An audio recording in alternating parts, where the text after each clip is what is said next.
La parole. Merci, Madame la Vice-présidente. Donc, ce renouvellement de la Convention cadre ressources amène quelques réflexions. L'enjeu de préservation de la ressource en eau potable est évidemment primordial, mais tous les acteurs concernés doivent être associés dès le départ des échanges, ce qui n'a pas été le cas de la profession agricole. Le comité de pilotage ne comporte pas de membres agricoles, donc pas d'acteurs locaux.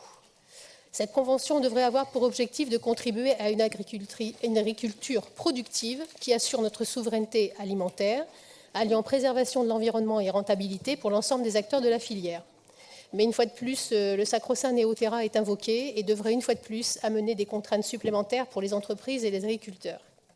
Dans l'article 6, le paragraphe qui dit « sans méconnaître les impacts des agglos et des particuliers », c'est quand même un peu léger d'aborder ce sujet comme ça, quand on connaît la pollution liée aux médicaments et aux autres substances dangereuses qu'il y a dans les eaux usées des stations d'épuration et qui sont déversées dans les fleuves et les rivières. Mais il est plus facile de taper sur les agriculteurs. Autre paragraphe, le renouvellement de cette convention cadre ressources, plus ambitieuse que la précédente, permettrait de consolider des filières favorables à la qualité de l'eau, par exemple la filière bio. Alors là aussi, il va falloir démystifier et mettre fin aux mensonges. La filière bio utilise aussi des produits phytosanitaires qui peuvent s'avérer dangereux pour l'eau. Continuer à encourager cette filière dans le contexte actuel de baisse de la consommation, donc de problèmes financiers pour les agriculteurs bio qui se déconvertissent et font faillite, est totalement irresponsable. Dans l'article 5, entre autres choses complètement déconnectées, il y a l'interdiction de pesticides. Ce n'est pas le but d'une convention cadre d'interdire.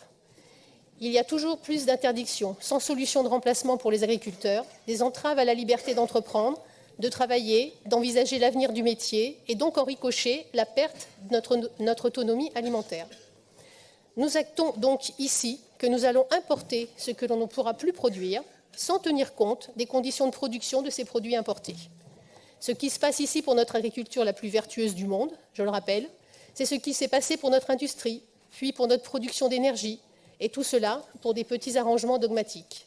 La destruction, la régression, la décroissance sont des idéologies de certains individus au ventre plein, alors qu'une personne sur 8 ne mange déjà pas à sa faim. Sur le sujet des moyens financiers alloués, notamment ceux qui accompagnent les agriculteurs en direct, rien n'est précisé. C'est un peu fâcheux. Comment afficher des ambitions sans préciser les moyens? J'ai encore une question pour conclure.